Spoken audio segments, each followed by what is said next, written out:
두 번째는 이게 이제 인상이 끝난 다음에 한동안 유지하면서 그다음에 대폭락이 와요. 그러니까 지금은 사실 대폭락이 아니고 특별히 이제 우리나라 같은 경우에는 이 건설 쪽.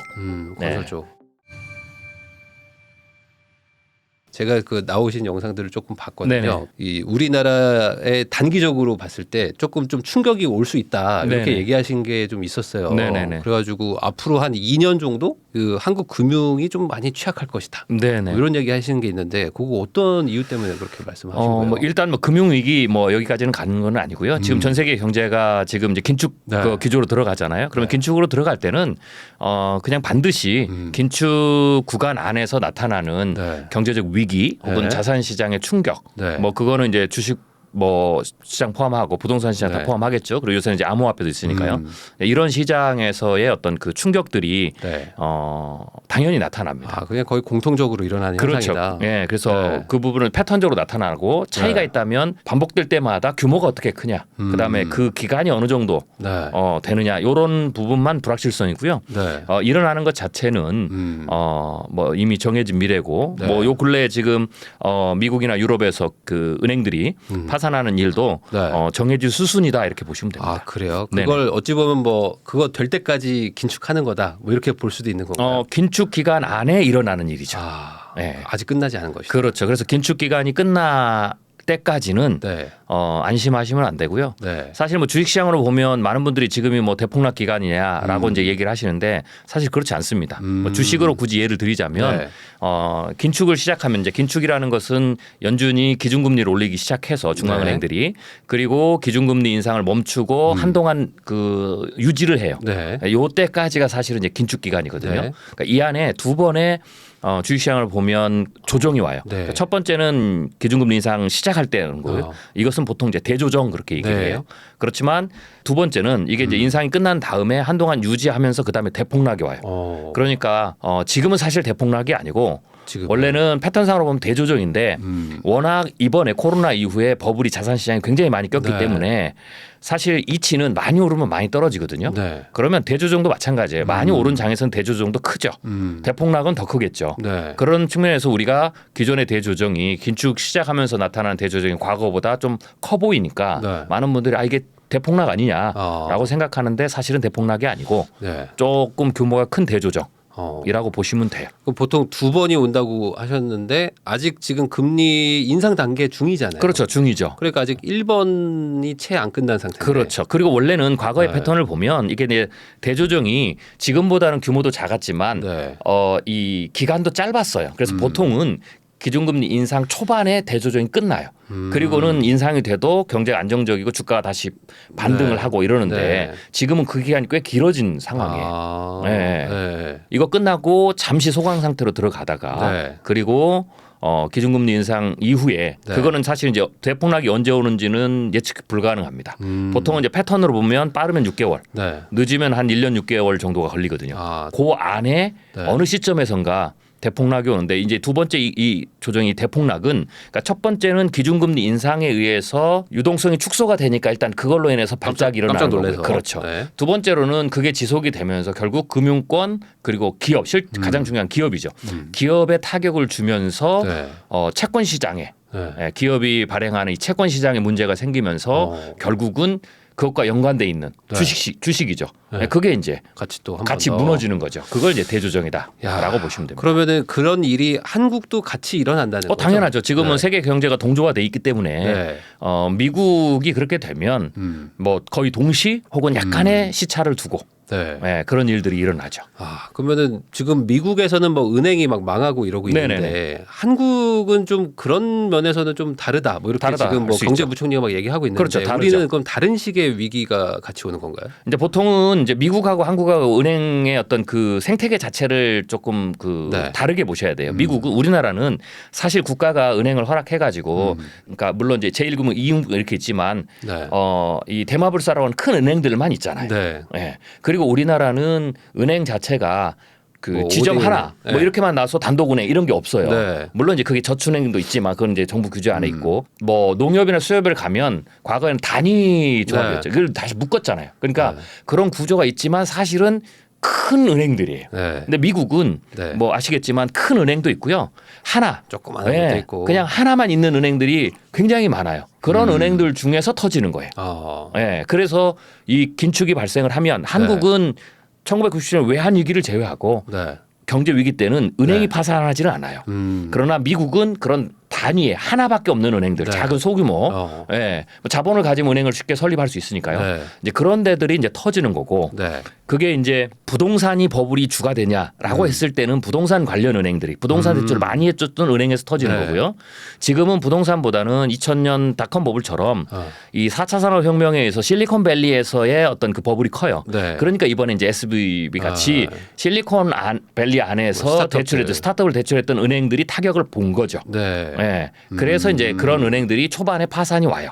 그리고 당연히 이제 그걸 이제 그 정부가 지원해서 이제 해소를 하죠. 막았지만 그렇죠. 그 다음에 이제 기업으로 가는데 우리는 요 앞 단계 은행 단계는 생략하고 넘어간다 이렇게 봐요. 은행은 어쨌든 뭐 정부가 뭐 다 잘 관리하고 있으니까. 그렇죠. 사실상 뭐 그렇죠. 그거는 정부가 막을 수밖에 없어요. 왜냐하면 1금융, 2금융을 파산하면 우리나라 금융위 가는 겁니다. 그러니까 그렇죠. 그거는 절대로 정부가 가만히 놔두지 우리나라는 않죠. 기업 쪽에서 터질 확률이 있다고 보세요? 그렇죠. 기업. 특별히 이제 우리나라 같은 경우에는 이제 미국은 보면 이제 기업들 중에서도 이 스타트업이나 혹은 빅테크 쪽이 지금 가장 취약하고요. 한국은 어느 기업이 취약하냐면 물론 그런 쪽도 있지만 지금 한국은 부동산 버블이 굉장히 많이 낀 상황이에요. 제가 분석하기로는 한국은 부동산 버블이 1970년대 80년 이후부터 대략 세 번째 폭등기가 왔거든요. 코로나 때가. 그래서 지금은 이 부동산 쪽과 관련해서 기업들이 충격을 많이 받죠. 그래서 뭐 레고랜드 사태도 비슷한 사태고요. 그 다음에 이제 뭐 기업으로 보면 이제 이 건설 쪽, 건설 쪽. 부동산과 연관된 회사들이 상당히 지금 위험한 고비를 지나가야 된다라고 봐야 되겠죠. 미국에서 뭔가가 터지기 시작하거나 뭐 유럽에서 터지면서 그렇죠. 연쇄작용으로. 연쇄작용이죠. 왜냐하면 가장 핵심은 기업이 터진다라는 것은 기업이 발행한 회사채 시장에 문제가 생긴다는 거예요. 그 회사채 시장을 회사채를 발행하면 잘 아시겠지만 뭐 장기채도 있지만 뭐 3년에 한 번씩 롤오버를 한다든지 막 이런 게 있잖아요. 근데 그게 돌아온단 말이죠. 근데 그 돌아올 때 만기 연장이 안 되는 거죠. 그러면 이제 자금 경색이 일어나는 거죠. 그렇죠. 혹은 만기 연장을 해도 더 높은 금리를 줘야 되니까 기업이 못 버티게 되는 겁니다. 그래서 이제 결국은 금융 비용이 급속하게 높아지고 자기 채권 시장에서의 채권의 등급이 떨어지면 신용 등급도 떨어지죠. 그러니까 이런 것들이 악순환이 발생하면서 그 고리를 그 기간이 뭐 6개월이나 1년 되는데 그걸 못 넘어가는 기업은 결국 채무 조정에 들어가야 된다라는 거죠. 그런 거를 좀 정부가 막 막아주고 막 그러려고 막 안정 채권도 막 만들고 그렇죠. 하는데 하지만 그거는 이제 왜 어떤 문제가 있냐면 그걸 다 막을 수는 없죠. 왜냐하면 우리가 시장 경제니까 그 중에서 봐서 연관도가 굉장히 높은 데는 막지만 그렇지 않는 데까지 다 막으면 모럴 해저도 있고 그리고 또 막아서 살려준다고 해도 사실은 이게 이제 왜 그런 상황이 있냐면 경기가 막 호황으로 갈 때 사실은 구조조정이 안 되죠. 왜냐하면 금리가 낮고 그러니까 자본 조달 비용이 싸니까 기업 경쟁력이 떨어져도 금융 비용을 조달하면서 가죠. 그래서 그렇죠. 좀비 기업도 늘어나고. 근데 이게 경기가 불황이 되면 마치 다이어트를 하듯이 이게 조절을 해줘야 돼요. 그러니까 순기능도 있어요. 그러니까 그런 순기능 일부를 시장에서 이럴 때에 작동시키는 거죠. 그래서 모든 기업들을 문제가 되는 모든 기업들을 정부나 중앙은행이 도와줄 수가 없는 겁니다. 결국 시장 안에서 스스로 파산할 수 있도록. 그렇지만 이제 그걸 놔두면 왜냐하면 그걸 안 하면 나중에 경기 위기를 넘어가서 이제 자본을 다시 또 중앙은행이나 정부가 풀 텐데 그게 효율적으로 못 들어가요. 그렇죠. 한번 살을 또 쏙 빼놔야지 또 그렇죠. 건강해지는데. 그래서 살 기업 미래 기대가 있는 기업에만 자본이 들어가야 되는데 그렇지 않으면 이게 이제 자본 효율성이 떨어지죠. 그럼 국가 경제 전체가 장기적인 침체에 들어가요. 그래서 결국은 이런 시기에 뭐 당연히 경쟁력이 없는 기업들을 시장에 퇴출시키는데 그 퇴출시키는 과정에서 어쩔 수 없이 사이드 이펙트로 나오는 게 실업률이 높아진다든지 주식시장에 그런 충격이 온다든지 뭐 하는 거죠. 그러면서 이제 그게 자금 경색이 되면 일시적으로 대략 뭐 한 짧으면 1개월, 길면 한 3개월 정도 일시적으로 이제 그 시장의 불안이 크죠. 누구를 믿을 수가 없죠. 신뢰가 문제가 생기죠. 저희가 최근에 한번 겪었잖아요. 그렇죠. 이거 아무도 믿을 수 없는 거죠. 시장에서 한번. 그때가 이제 전체적으로 충격을 주는 시간이에요. 그러니까 네. 이제 그때는 방법이 없어요. 아주 우량한 기업들도 전부 다 주가가 하락하는. 예, 그리고 자산시장 전체가 다 얼어붙는. 예. 그래서 그거를 자산시장의 대학살이 다가온다라고 표현하신 거를 지금 그 의미로 보면 될까요? 네, 일단은 제가 이제 노멀하게 보면 네. 자산시장 충격, 뭐 자산시장 딜 레버리징 뭐 이렇게 얘기를 할 수가 있겠죠. 네. 근데 제가 이번엔 조금 더 자산시장 대학살이라는 단어를 쓴 이유가 있어요. 대학살은 좀 세잖아요. 그렇죠, 좀 세죠. 왜냐하면 뭐 이제 왜 그러냐면 과거에 네. 이제 그 금융 이게 경제위기가 반복될 때 미국의 뭐 채권 시장 대학살 뭐 이런 네. 사건들이 있었어요. 네. 이 말은 이제 그때가 충격이 훨씬 보통보다 평균보다 컸다라는 컸기 거죠. 때문에. 그래서 제가 이번에도 자산 시장이 조정이 오긴 하는데 네. 대폭락이 오는데 과거보다 좀 다르다. 왜냐하면 세게 일단 온다. 일단 코로나 19를 겪으면서 평균보다 버블이 높아졌죠, 커졌죠. 그러니까 이치는 간단해요. 많이 오르면 많이 떨어지는 거죠. 그러니까 지금도 부동산을 여러분들이 보시면 부동산이 코로나 기간 안에 굉장히 많이 올랐던 데는 지금 많이 떨어졌잖아요. 이게 기본적인 이치예요. 그렇기 때문에 많이 올랐기 때문에 네. 충격을 받는 강도가 크다. 다른 때보다. 네. 또 하나는 경제 위기가 오면 네. 보통은 이제 자산시장 충격이 주식시장 뭐 주식시장 혹은 채권시장 기업이죠. 여기에 충격이 2번 정도 올 때 부동산이 한 번 오고 그래요.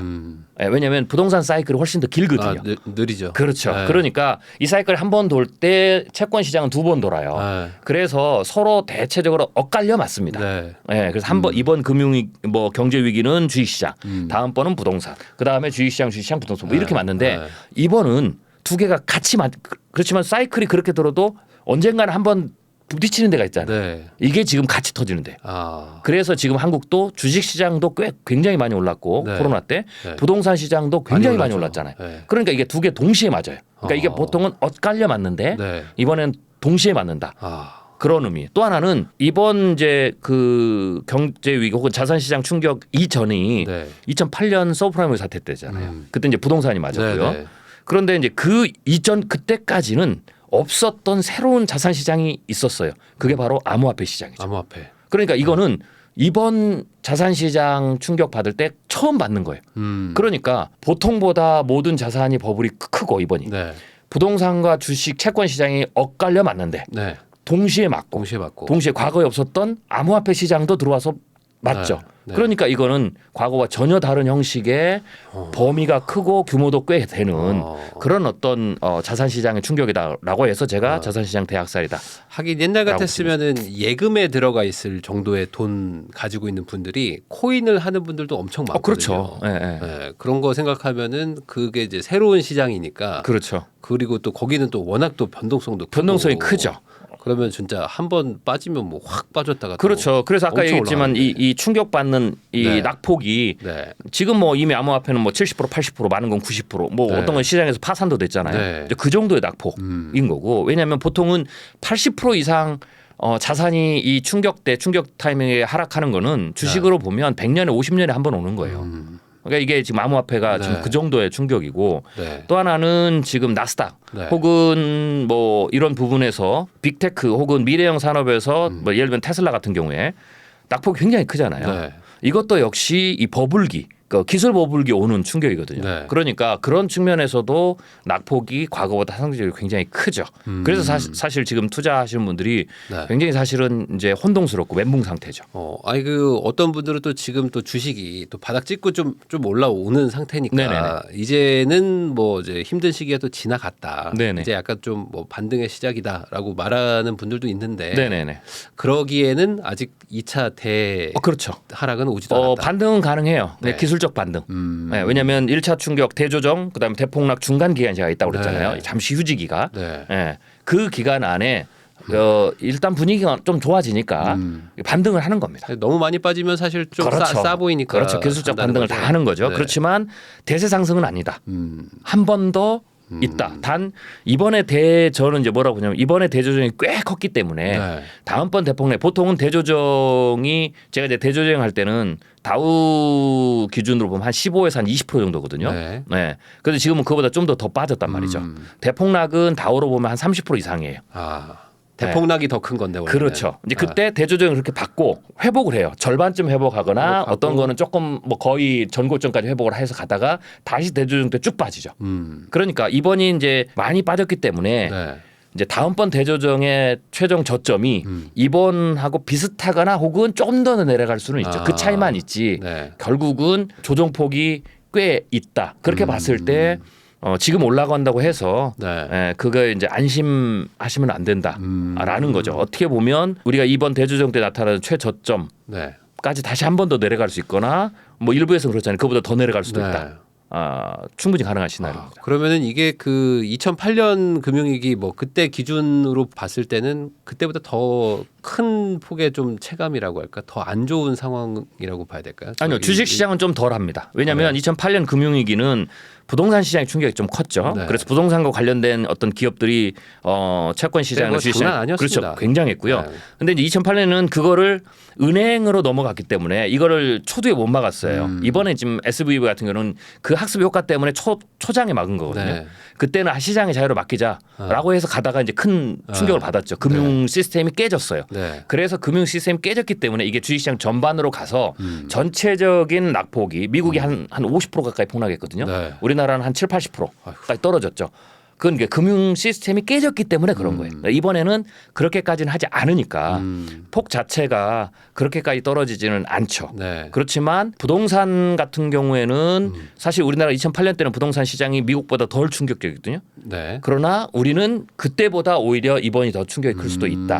뭐 이미 벌써 반토막 난 데도 있고 네, 그러니까 네, 네. 그 차이가 좀 있고 미국은 2008년 부동산보다는 좀 나아요. 그러니까 미국의 부동산 시장은 2008년보다 충격이 좀 덜하다. 라는 거죠. 그래서 그게 약간의 차이들이 그 국가마다의 어떤 부채의 특성에 따라서 조금씩 다르다라고 봐야 됩니다. 그러면은 아까 말씀하신 이제 기업 차례다라고 얘기하신 거 있잖아요. 네네네. 그러면 그게 사실은 기업 차례라는 것 자체가 기업가들 입장에서는 뭐 망하는 것도 맞지만 회사를 다니는 이제 우리 시청자분들은 이제 직장을 잃는 거잖아요. 그럴 수 있죠. 네. 그러면 지금도 사실 불황이고 사실 지금 자영업자분들은 막 완전 체감하고 있다고 하지만 그렇죠. 굉장히 힘든 시기입니다. 직장인분들은 조금 덜 체감하고 있는 것도 있거든요. 네네네. 요즘 좀 이렇게 물가가 비싸 뭐 이렇게만 그렇죠. 생각하는 분도 있는데 이런 분들도 이제 막 체감되는 시기가 조만간 도래할 수도 있다는 의미겠네요. 뭐 당장은 아니고요. 아까 네. 말씀드렸듯이 기준금리 인상이 끝난 다음에 네. 기준금리를 높은 상황에서 6개월이든 1년이든 뭐 1년 6개월 유지를 합니다. 근데 그 유지는 연준이 본인들도 언제까지 유지될지 몰라요. 할지 몰라요. 예, 왜냐하면 일단은 물가를 잡을 때까지 쭉 유지를 하는 겁니다. 네. 그런데 왜 그러면 6개월이 1년 후냐면 물가를 잡으면서 내려가든지 아니면 그 물가를 잡기 전에 그 금리를 못 버텨서 채권 시장에 문제가 생기는 거죠. 박살이 나든지. 기업이. 그래서 이제 실업률이 높아지고 네. 그다음에 기업이 파산을 하고 채권 시장에 충격이 오고 네. 그다음에 어떤 그 자금에 관해서 금융 시장에 어떤 불안감이 되면 그때 이제 자산이 쭉 빠지고 네. 그리고 이제 실업률이 높아지니까 소비도 줄겠죠. 네. 그러면 이제 그때 연준이 중앙은행이 금리를 내려서 안정을 시키는 겁니다. 그러니까 일부를 파산시켜 놓고 살릴 기업까지 튀면 안 되니까 그렇죠. 거기에 자금을 지원을 해야 되니까 자금을 네. 지원을 하려면 그때 금리를 내리는 그래서 금리가 내리는 겁니다.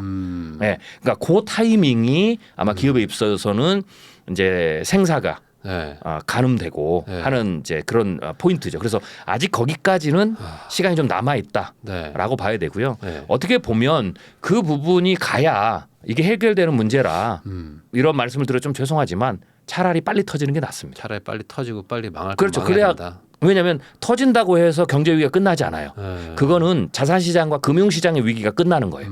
그 다음에는 실물 경제 위축이 오죠. 보통은 이제 미국 같은 경우에는 실물 경제가 주식시장이 대폭락을 한 이후에 그래서 금리를 쫙 내려서 네. 급한 불을 끈 이후에 보통은 이제 미국 같은 경우에는 대략적으로 짧으면 6개월, 길면 18개월에 실물 경기 침체가 와요.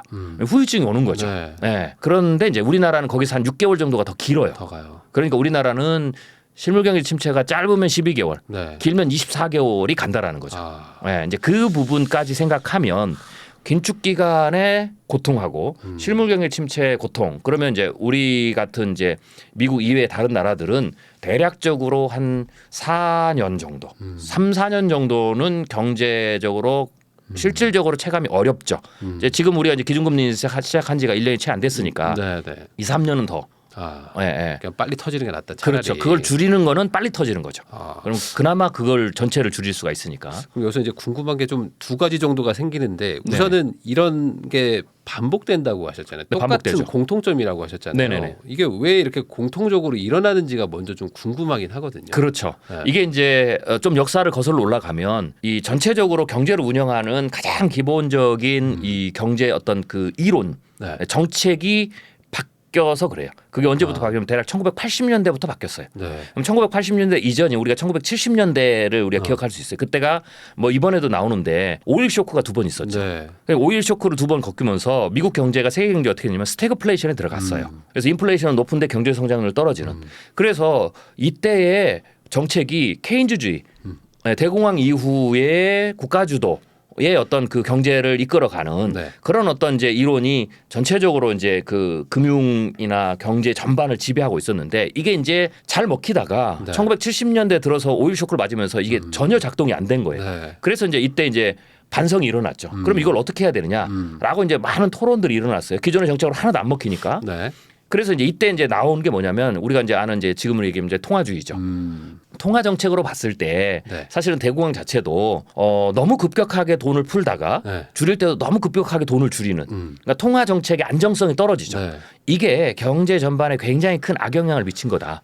그래서 이제는 그 이론을 버리고 우리가 새로 가야 된다라고 했을 때 이제 핵심으로 들고 오는 게 통화 정책을 국가는 통화 정책 조절을 잘 하고 시장은 시장에다 맡겨라. 알아서 해라. 그렇죠. 네, 그래서 국가는 최소한 작은 정부로 가고 네. 대신 통화는 굉장히 중요하니까 이 통화 정책을 굉장히 잘 써야 된다. 그럼 통화 정책을 어떻게 하는 게 잘 쓰는 거냐라고 네. 했을 때 너무 급격하게 늘려도 안 되고 네. 너무 급격하게 줄여도 안 된다라는 거죠. 그것을 안정성, 늘리고 줄이는데 안정성. 네. 그러면 이제 그러고 또 하나는 시장에 가이던스를 줘라. 네. 네. 그리고 또 하나는 전체적으로 경제가 성장하려면 화폐가 총량이 좀 느는 게 좋으니까 네. 전체적으로는 화폐가 조금씩 총량이 더 느는 방식을 써라. 이게 이제 사실은 핵심 골자예요. 네. 그래서 1980년대 그 이론을 가지고 그 스태그플레이션을 넘어갔죠. 네. 그래서 한 10년은 그건 굉장히 작동을 잘했어요. 어. 근데 문제는 뭐냐면 모든 이론은 완벽하지 않죠. 네. 한 10년 정도 지나고 난 이후부터 이제 부작용이 나타나기 시작하죠. 그게 뭐냐면 새로운 부작용이 네. 돈이 계속 늘잖아요. 네. 그러니까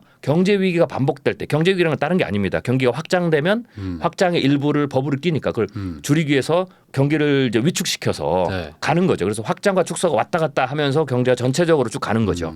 그런데 이제 이럴 때마다 돈이 늘어나니까 네. 돈 규모가 계속 서서 늘죠. 그러다 보니까 이 돈이 경제로 다 들어가는 게 아니에요. 실물 경제로. 이게 자산으로 들어가기 시작한 거예요. 네. 그래서 이때부터 주식과 자산 시장의 어떤 그 버블이 막 그 이전보다 가격이 더 막 올라가는 커졌어요. 거죠. 네, 네. 올라가는 게. 네. 그러다 보니까 이치는 많이 오르면 많이 떨어지죠. 네. 그러니까 실물 경제는 그렇게 이제 잘 작동이 되는데 이 자산 시장에서 이게 많이 오르니까 떨어질 때 네. 많이 떨어지면서 이 경제 충격이 올 때마다 버블 붕괴 규모가 점점점 커지는 거예요. 점점 커져요. 네. 네. 그리고 이 돈을 풀어서 지속적으로 돈 양을 늘려서 경제를 쭉 성장시키는 이 시스템을 가다 보니까 위기 때 돈을 풀었는데 이 돈을 회수하는 것을 다 못하는 거죠. 그래서 2008년 때도 굉장히 많은 돈을 풀었지만 연준이 금리를 인상하고 그리고 네. 국채를 회수하는 과정에서 대차대표를 줄여도 느린 만큼을 다 못 줄였어요. 그러니까 이번에도 코로나 때도 못 줄인다라는 거죠. 네. 그래서 이런 시스템이 계속 반복되기 때문에 네.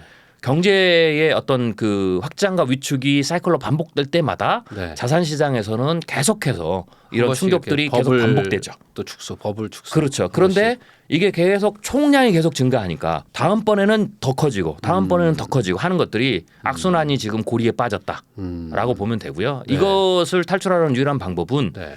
1980년대 이 경제 전체적인 흐름을 바꿨듯이 네. 뭔가 새로운 게 나와서 바뀌어야 되죠. 그러기 전까지는 계속 반복된다. 그러니까 저도 이제 궁금한 두 번째 질문이 그거였거든요. 네네. 꼭 굳이 이렇게까지 해야 되냐? 네네. 왜 이렇게 올라갔다가 내려왔다가 이렇게 해야 되는가? 좀 네네. 안정적으로 갈 방법은 없느냐? 네. 그거에 대해서는 아직 답을 찾지 못했다. 그렇죠. 왜냐하면 경제학자들이 새로운 네. 대안을 찾지를 못했죠. 전체적으로 네. 뭐 재정 정책이나 금융 정책을 다 그렇게 바꿔야 되는데 그걸 못 찾았고 네. 그런데 이제 찾는다 하더라도 네. 한 번 정도는 꽤 큰 충격을 받아야 된다라는 거죠. 왜냐하면 신용을 창조해서 경제를 성장시키는 시스템에 이미 가동이 됐기 때문에 네. 결국 신용을 걷어들이려면은 어딘가에 축소가 되는 거죠. 받겠죠. 네. 그러니까 사실 그것도 한번 거쳐야 되는. 네. 그래서 만약에 새로운 이론이 나온다면 크게 한번 그 과정을 겪고 난 다음에 바로 정책을 이렇게 쓰면 조금 이제 정책이 먹힐 수는 있죠. 근데 뭐 중요한 것은 대안을 아직 못 찾았다라는 거죠. 네.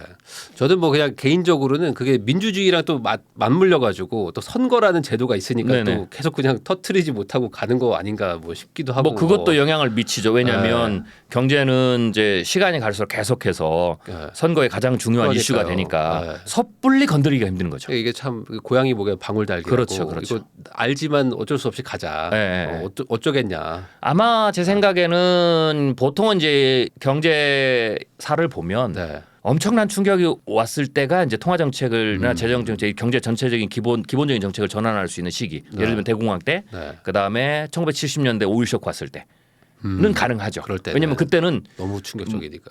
어차피 터졌으니까. 어차피 터지니까. 예, 예. 그때가 사실은 경제 전반의 어떤 그 시스템을 완전 체인지하는 이제 기회가 되기는 하겠죠. 코로나 같을 때 한번 했었어야 되는데. 그렇죠. 그런데 예. 이제 뭐 그냥 돈을 더 그렇죠, 풀어버려가지고 그렇죠. 해결했으니까. 그러면은 이번에 그 SVB 뭐 파산하고 막 이런 일들이 어쨌든간에 지금 과거의 일이 반복되는 거고. 그렇죠. 그러면은 이번에 좀 기준금리를 막 올리다 보니까 거기서 터졌다. 네네. 그러면 이 사태 정도 가지고는 기준금리 인상 속도를 뭐 낮추거나 뭐 인하로 가거나 이러긴 좀 어렵다고 보세요. 일단 뭐 최근에 나오듯이 네. ECB가 그냥 0.5로 올렸지 않습니까? 네. 예, 유럽에서도 지금 문제가 생겼는데 그거는 이제 이렇게 보셔야 돼요. 일단은 기본적으로 금융 시스템보다 지금 인플레이션 문제가 훨씬 더 심각하다. 둘 중에 하나 선택을 해야 되거든요. 네. 예, 예. 안 올린다라는 것은 금융 시스템을 방어하기 위해서 안 올리는 거고 네. 올렸다라는 것은 금융 시스템에 충격이 갈 수도 있지만 인플레이션이 더 중요하다는 거고 결과론적으로는 유럽에서는 올렸거든요. 근데 유럽은 아마 독자적으로 안 올렸을 거예요. 미국과 상의를 하죠. 이런 네. 위기 때는 금융 시스템 은행이 지금 파산한 상황이기 때문에 네. 이건 분명히 중앙은행 수장들이 다 얘기했겠죠. 그러면 서로 합의하에서 올린다라는 했다라면 이거는 우리도 올리겠다라는 겁니다. 네. 네. 그래서 미국이 0.5까지는 아니지만 네. 0.25 정도는 이제 올린다라는 거고요. 그거는 서로 각국이 금융 시스템 위기보다는 네. 인플레이션이 주는 위기가 훨씬 더 지금 크다. 더 시급하다라고 하는 거고 또 하나는 금융 시스템에 관한 문제는 2008년에 학습 효과가 있어서 네. 정부가 초기에 막으면 버틸 수는 있다. 어떻게 막으면 된다. 그렇죠. 그래서 일단 2순위로 밀린 거죠. 그렇게 봤을 때 미국도 물론 이번에 0.5 그게 없었으면 올렸겠지만 네. 조금 조심을 하겠죠. 그거 하나가 있고 또 하나는 더 올릴 수 있었는데 최종 금리가 더 올릴 수 있었는데 0.25라도 조금 덜 올라가는 것은 가능하다. 이번에 어쨌든 간에 좀 터지니까 조금 걱정은 좀 되니까. 그렇죠. 아무래도 조심해야 되겠죠. 네. 네. 이제 그런 부분들이 약간의 차이가 있지. 네. 여기서 금리 인상을 멈춘다든지 네. 또 인하를 한다든지 뭐 이런 건 없을 거고요. 만약에 내린다. 금리를 내려야 되겠다. 이렇게 네. 되면 이건 더 심각한 겁니다. 곧 터진다 이 말입니다. 그거는 진짜 터진다. 그렇죠. 이제는. 예, 예, 예. 그러니까 그래서 차라리 올리는 게 낫다. 뭐 어찌 보면. 어찌 보면 이제 올리면 조금 버틸 수 있다. 여력이 좀 있으니까 올리는 거다. 그렇죠. 올리면 대폭락이 좀 여유가 있게 좀 늦게 오는 거고. 우리가 컨트롤할 정도는 그렇죠. 되니까 지금 올린다. 내려야 될 상황 정도가 된다면 심각하다. 이거는 우리는 모르지만 연준이 봤을 때는 이건 굉장히 심각한 상황이다. 곧 터진다. 뭐 이렇게 이제 생각할 그러니까 수도 이래나 있죠. 저래나 뭐 어려운 상황이긴 하네요. 그렇죠. 사실 고통의 기간을 전체를 줄인다는 측면에서는 사실 지금 터지는 게 낫다고 제가 늘 말씀을 드리는 거죠. 왜냐하면 어차피 맞을 건데. 예, 어차피 맞고 뒤처지는 거거든요. 네. 늦춰지는 건데 차라리 빨리 맞고 빨리 끝내서 빨리 벗어나는 게 네. 전체적인 고통을 줄이는 데는 사실 그게 더 차선책이지만 나은 거거든요. 왜냐하면 지금은 피할 수 있는 단계는 지나버렸기 때문에. 그럼 한국은 지금 못 올리고 지금 동결을 한 상황인데 그렇죠. 미국이 저렇게 올리게 되면은 좀 격차가 더 벌어지는 상황이잖아요. 벌어지죠. 그럼 어떻게 우리는 좀 따라간다고 보세요? 아니면은 그래도 좀 조심스럽게 조금 지켜볼 거라고 보세요? 사실 이제 한국은행의 이제 고민이 굉장히 깊어지는 거죠. 원래는 이제 우리나라 같은 경우에는 과거의 사례를 보면 이 긴축 기간에 올라가면 보통 이제 미국이 기준금리를 올리면 우리나라는 최소 1% 포인트나 2% 포인트를 더 줘야 됩니다. 네. 과거에는 그랬어요. 네. 근데 이제 이번에는 그렇게 안 했잖아요. 더 네. 낮았잖아요.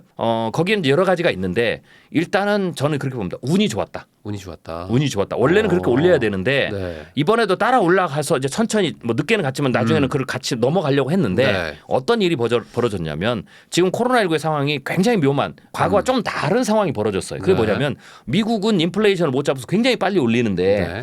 다른 나라들이 그걸 못 쫓아간 거죠. 네. 그래서 문제가 생길 줄 알았는데 네. 이게 못 쫓아가도 한 나라만 그런 게 아니고 다 못 쫓아가. 그렇죠. 다 못 쫓아가 버렸죠. 그러니까 이 자금 유출이 상대적으로 우리나라에서 덜한 거예요. 중국은 오히려 더 내렸고. 네. 그러니까 미국이 금리를 올리면 미국 밖에 뭐 유럽이든 네. 중국이든 한국이든 일본이든 막 동남아에 있는 자금이 빠져 가는 건데 다 안 올려버리니까 다 뒤쳐져 있으니까 우리나라가 상대적으로 득을 본 거예요. 그래서 눈치를 보고 있다. 이게 하다가 그냥 그렇게 돼버린 거예요. 그러니까 남은 애들 중에서는 우리가 괜찮아잖아요. 그래도. 그렇죠. 그러니까 지금 이상하게 네. 운이 좋게 네. 격차가 벌어졌어도 네. 충격이 덜한 거죠. 자, 그런데 이제 여기서 멈췄으면 좋은데 네. 추가로 올린다. 이건 네. 이제 고민이 좀 생기는 거예요. 이제 그게 하나가 있고 네. 또 하나는 우리가 또 그렇게 빠르게 못 쫓아가는 것은 내부적으로도 우리나라는 지금 부동산 가계부채가 굉장히 심각하거든요. 그러니까 굉장히 조심을 했던 거예요. 그 두 가지가 묘하게 맞아서 지금 현재의 상황이 스탠스가 만들어진 것이다. 네. 이렇게 보셔야 됩니다. 그러면은 뭐 미국이 올린다면은 뭐 따라가려고는 하겠지만 그 근데 고민이 크죠. 또 다른 나라들 눈치 보면서 네. 어떻게 해야 될지 또 그걸 그때 가서 아마 보게 될 겁니다. 대응을 할 것이다. 예. 그러니까 미리 예측하기가 좀 어렵다. 지금 그렇죠. 상황에서는. 뭐 예를 들면 이제 일본이 네. 조금 더 긴축 정책을 더 써버리게 되면 네. 그때는 우리도 어쩔 수 없이 같이, 조금이라도 올려야 우리도 되겠죠. 같이 하고. 예. 근데 남들도 다 가만히 있고 이러면 좀 우리도 조금 더 조금은 눈치 보고. 조금 여유가 있겠죠. 예, 상황이. 근데 이렇게 결국에 이 경제학자들이 새로운 답을 찾지 못하면 네네네. 결국에 경제 통화량은 계속 커지고 그러면 이제 뭐 상승과 하락을 계속 이제 반복은 하겠지만 이게 필연적으로 좀 양극화 같은 걸 좀 일으키지 않을까 싶어요. 자산으로 돈이 쏠리면 그렇죠. 네네. 가진 사람은 결국에 더 부자가 되잖아요. 버틸 네네. 수 있으니까. 못 버티는 사람들은 또 다시 좀 추락하게 되고 네네. 그렇게 되면은 결국에 불평등이 심화되고 이게 사회 문제화가 될 것 같은데 미래학자라는 건 역설적으로 역사를 다 네네. 보셔야지만 미래를 꿰뚫을 수 있는 거니까 이게 어떻게 되는 겁니까? 앞으로 어떻게 될 거라고 예상을 하세요? 일단은 이제 이렇게 경제 충격이 오게 되면 이제 두 가지 문제가 생겨요. 하나는 이제 개인의 입장에서 보면 소득 효과가 자산 효과가 있는데 네. 경제 충격이 올 때마다 실업률이 높아지니까 네. 이 소득 효과 부분에서의 문제가 생기죠. 그래서 일자리 잃고 혹은 중간기에 일자리 찾아야 되고 네. 다시 일자리를 찾지만 거기에서 격차가 좀 생기죠. 네. 이 충격에 의해서 중산층이 내려가거나 혹은 부의 불균형 분배 격차가 커지는 것보다는 네. 자산 자산 시장의 충격. 그러니까 이제 경제 위기가 오면 소득 효과와 자산 효과의 두 가지의 충격을 같이 받거든요. 네. 일자리와 그다음에 내 자산에 대한 투자가. 네. 그런데 버블이 자산 쪽에 더 끼기 때문에 이 경제 위기가 반복될수록 자산 시장에서 손실률이 훨씬 더 커져요. 네. 누적 손실률이. 네. 네. 그래서 이번에도 마찬가지고요. 그렇게 보면 이제 그런 걸 반복하다 보면 말씀하신 대로 그 부의 불균형 분배가 더 커지는 거죠. 네. 그게 이제 어느 정도 일정 수준에 넘어가면 그 다음 단계로 넘어가요. 예를 들면 지금 미국 같은 경우에도 상위 1%나 0.1%가 미국에서 전체 부에서 차지하는 비중이 대공황 이후로 거의 지금 가장 높은 수준이거든요. 한국도 제가 분석을 해보면 굉장히 높은 수준 올라가 있어요. 미국처럼은 아니지만 네, 위험 수준에 이미 들어갔다라고 이제 볼 수가 있어요. 불평등 수준이 그렇죠. 뭐 우리가 이미 그 체감하고 있잖아요. 네, 그렇죠. 그러면 이제 이런 상황에서 이 문제를 해결을 하지 않으면 이 문제는 계속 고착화돼서 점점점 커지겠죠. 그런데 이제 여기에 어떤 문제가 생기냐면 이제 불만이 커지잖아요. 네. 네. 그래서 뭐 특별히 이제 이런 경우에는 다음 세대 젊은 세대들이 더 격차가 더 커지거든요. 그래서 네. 어떤 시스템, 사회 시스템이나 정부의 정책에 대해서 굉장히 불만이 많아요. 보통은 이제 민주주의 국가는 이걸 이제 선거로 심판을 하죠. 네. 선거로 심판을 하죠. 근데 이제 이때 제가 이제 한국의 위험한 미래 중에 하나의 가능성으로 지금은 아니지만 네. 내전 사회 가능성을 제가 들었어요. 내전. 예. 그걸 이제 왜 들었냐면 내전 사회라고 해서 우리가 뭐 총칼을 들고 막 이 시빌 워를 하는 건 아니에요. 네. 뭘냐면 이제 미국의 사태를 들으면 돼요. 미국이 트럼프 대통령과 바이든이 이렇게 붙었을 때 그 네. 선거에서 트럼프가 졌지 않습니까? 네. 재선을 못했죠. 그때 이제 미국에서 충격적인 사건이 일어났는데 국회의사당을 네. 무장 남입을 했죠. 네. 총 들고. 네. 이게 사실은 미국이 영국과 미국 본토에서 영국과 전쟁을 한 이후에 최초예요. 이제 이런 게 만들어지는 게 이 정치적인 어떤 그 갈등의 수준을 넘어서 내전 사회는 상대를 적으로 여기는 거거든요. 네. 그러니까 그 정치적인, 그러니까 누군가 아주 포퓰리즘을 그것을 이용하려고 하는 정치인이 나와서 자기의 정치적 이득을 위해서 네. 지지층 강력하게 집결하기 위해서 네. 상대를 정치적 다름으로 보지 않고 네. 적으로 만들어 거죠.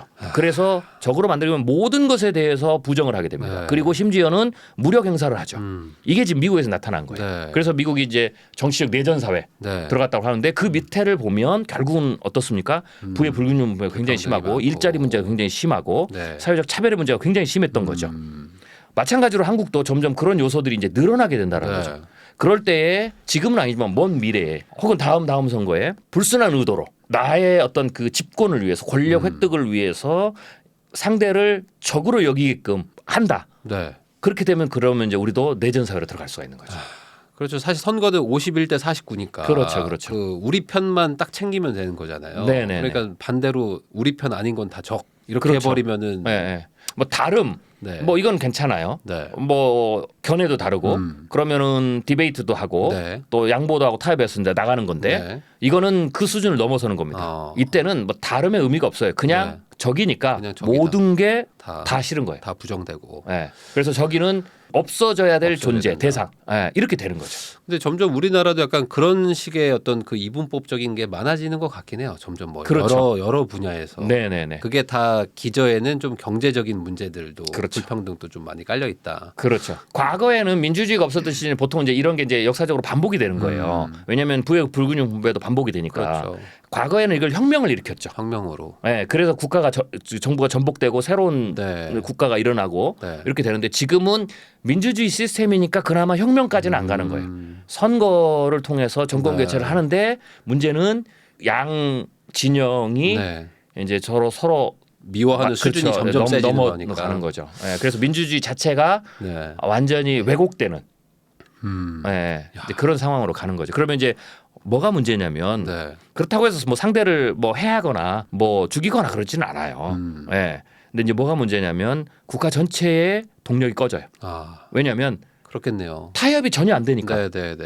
그러면 그러면 제가 뭐 하면 다 싫은 거지. 다 싫은 거죠. 그러니까 국회가 마비가 되는 거죠. 네. 하나도 법안을 통과를 못 시키는 거고 뭐 하나 해결하는 문제를 네. 해결할 수 없는 거죠. 네. 계속 정치적 전쟁만 하고 와서 네. 그러는 사이에 기업은 이제 이런 데서 살 수가 없죠. 음. 그래서 이제 탈출을 하는 거예요. 탈출하고. 예, 예.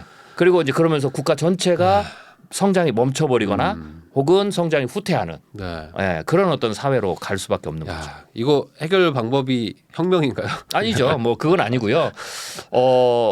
사회 시스템을 결국 합의, 국가적인 국가적 합의를 합의를 해야 되는 통해서 거죠. 어떤 지도자가 그렇죠. 지금 당면한 문제들 네. 그리고 부의 불균형 분배의 문제들 네. 그리고 공정과 정의의 문제들 예, 그다음에 기회의 어떤 그 불공정의 문제들 이런 부분들을 해결을 해야죠. 그리고 해결을 하라고 우리가 국회의원들을 뽑아서 뽑아놓은 거니까. 의회에 보내놨으니까 네. 그들이 서로 합의를 봐서 국민을 설득하고 하면서 이제 하나하나 문제를 해결해 가야 되죠. 결국에 국민들이 선거를 잘해야 된다. 우리도 잘해야죠. 아, 우리도 잘해야지. 예, 우리도 잘해야죠. 예. 그렇게 해서 더 커지기 전에 잘 막자. 그렇죠. 네. 예, 그게 이제 중요한 거죠.